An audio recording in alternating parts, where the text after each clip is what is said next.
Hinamon ng Department of Justice si dating presidential spokesperson Harry Roque na umuwi na sa Pilipinas imbis na makisali pa sa kaso ni dating Pangulong Rodrigo Duterte sa International Criminal Court. Sinisiksik niya yung mukha niya para maging relevant siya. Hindi naman siya kailangan dito eh. Nag-withdraw It's not even the issue. Nag-withdraw na daw siyang as lawyer, ICC lawyer. Kasi Miski na, irrelevant pa rin siya. Kasi ang pinag-uusapan dito, human trafficking. Yung mga akusasyon sa kanya. October 2024 nang sampahan si Roque ng reklamong qualified human trafficking ng Presidential Anti-Organized Crime Commission at PNP-CIDG. Kaugnay yan sa koneksyon umano ni Roque sa Whirlwind Corporation at Lucky South 99 Pogo sa Porac, Pampanga. Nasangkot umano sa mga iligal na aktibidad.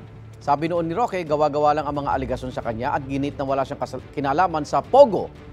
Kasalukuyang nasa The Netherlands si Roque at sinabi niyang nag-apply siya para sa asylum doon. Igan, mauna ka sa mga balita, mag-subscribe na sa GMA Integrated News sa YouTube para sa iba't ibang ulat sa ating bansa.